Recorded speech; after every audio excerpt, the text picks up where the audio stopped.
Today, the Cash Ban Skulduggery.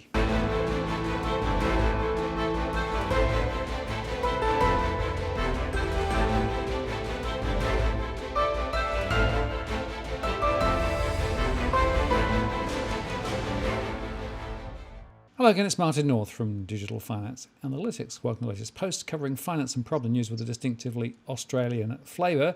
Late on a Thursday evening, but very important post with Robbie Barwick. Hello, Robbie. Hello, Martin. And you're over in Perth, so it just makes it even more interesting. Yes, I'm stuck in a tiny hotel room. I'm here on a visit with John Adams. We're following up on our dramatic Mandurah story earlier in the year.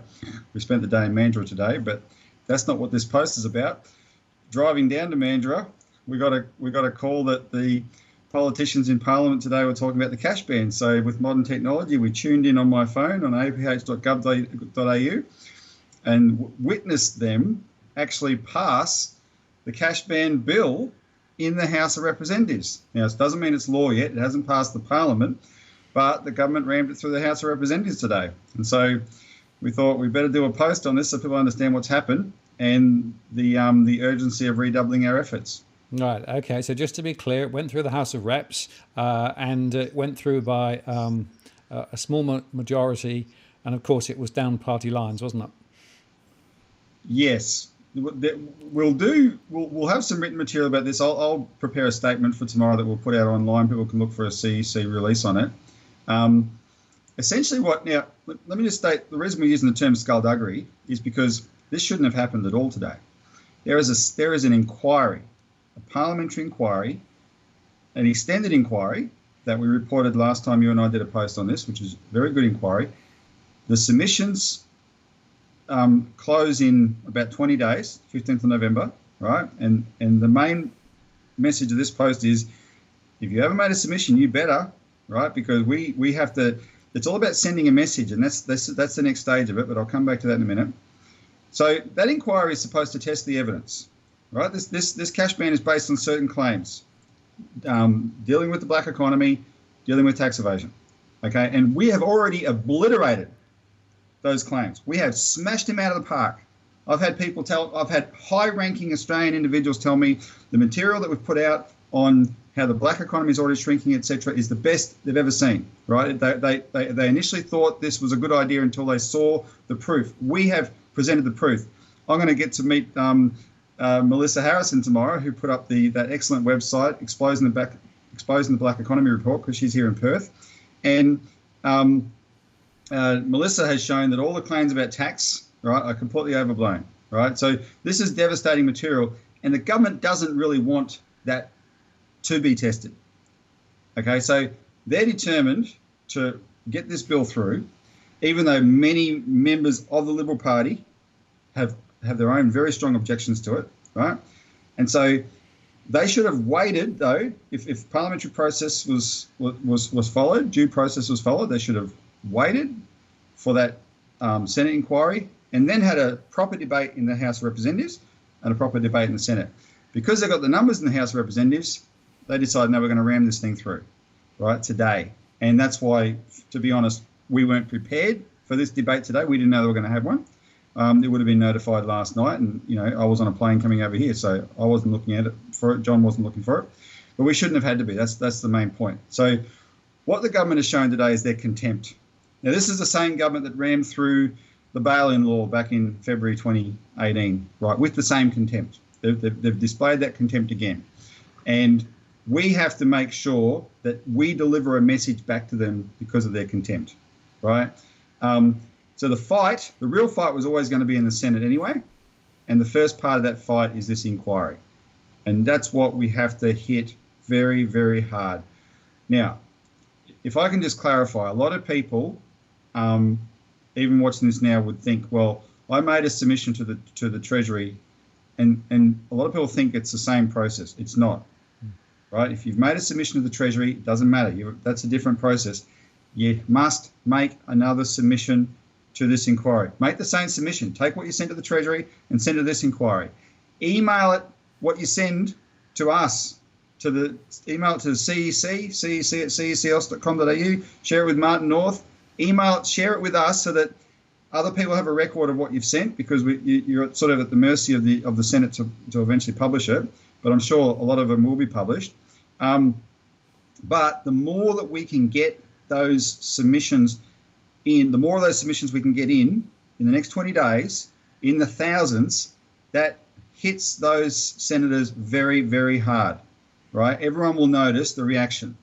What I did notice in the debate today, Martin, such as it was in the Parliament, in the House of Representatives, multiple references to the public's concern about this bill. It was in Politicians Speaking. Rebecca Sharkey spoke to that, etc. That means the work we've done so far is getting through, right? Every politician knows there's a huge backlash against this bill out in the community. That's the power we have. Let's escalate that, right? That we have a window of opportunity to do this. So that's what I want people to understand from this process. One, it's yes, the government shouldn't have done it, but they've got it through the House of Representatives, but they always had the numbers to do that. Two, the real fight's in the Senate, and three, the first part of that fight is getting your submission in and getting as many submissions as possible into the Senate inquiry by the 15th of November. Right. So the key point is that it can't become law until it goes through the Senate, right? No, that's right. And it won't be passed in the Senate until the inquiry is done. The inquiry, that's right. The inquiry reports back on the 7th of February. Now, is Labor capable of some kind of skullduggery with more skullduggery with the government to short-circuit that process? I won't rule out that they're capable of it, but they were very instrumental in getting this inquiry up, right? So, and the governments do this sort of thing. They think, well, let's just get it out of the way of the House of Representatives first. I'm just saying, just because they can, they shouldn't have, right? Why shouldn't all legislation be properly debated? Seriously.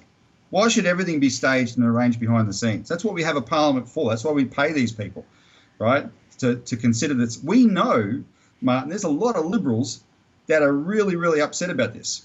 All right, there was a bunch of them quoted, and Nationals, a bunch of them quoted in the Saturday paper 2 weekends ago, right? There's a motion that's being moved in the State Council of the Liberal Party in Victoria to be debated next month at their State Council meeting, slamming this cash ban and asking the government to withdraw it on the grounds that we're the Liberal Party and we supposedly believe in freedom, right? The Liberals have their own fight on this. It's really pig-headedness that Morrison's displaying here. And why? Well, we know why. These guys, ultimately, they serve the banks. And what have we said the cash ban's for? It's to trap people in banks so they can't escape negative interest rates and bail-in. And those negative interest rates and bail-in are policies designed to prop up failing banks.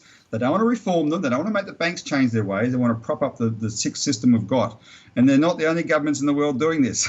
It's happening all around the world, right? The Federal Reserve has just doubled their they got the banks in New York on a drip. Right? It's just keep turning the tap up a bit more, right? Because that's right. It's now $120 billion a night, right? This emergency drip. I mean, this system is sick. It's broken, and the political system at the banks are so influential over the same. So we know why they're doing it,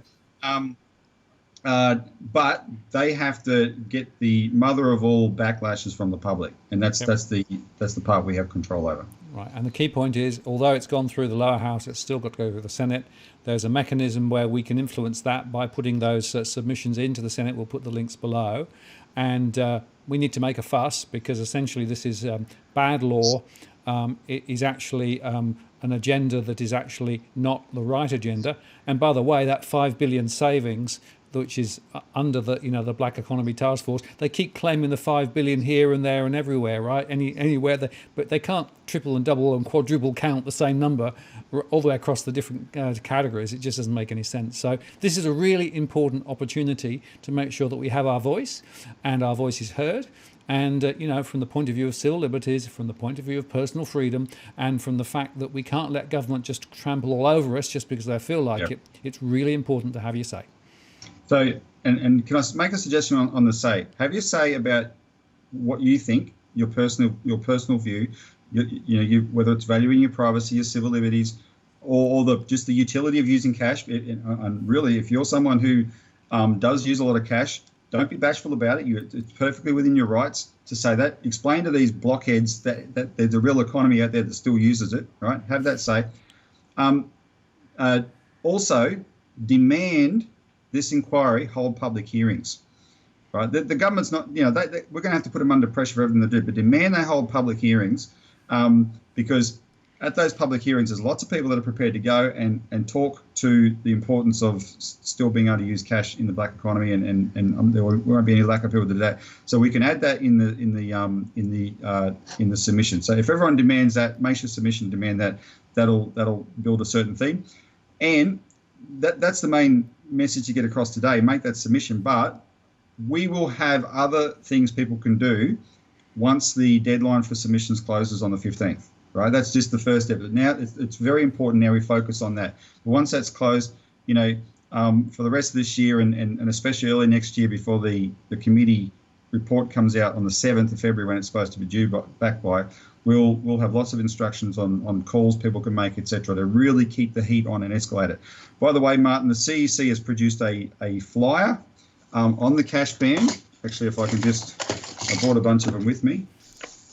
Right, it's a 4-page flyer. You can call the CEC and get a copy of and order bulk copies of this. We've explained everything about it with the black economy graphs, etc. It's all in one place, right?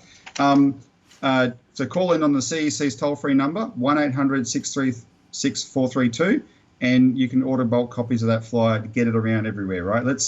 What we're finding is I'm getting a lot of anecdotal feedback of people saying, look, I try and tell people about these important economic issues, and most of the time their sort of eyes glaze over, even on things like bail-in, I've tried to tell them. But suddenly, everyone's interested in this cash issue, right? Because it's much more real to people now. So take that as encouragement. Spread the word, right? We can make this the biggest stink that this Parliament's seen for a long time.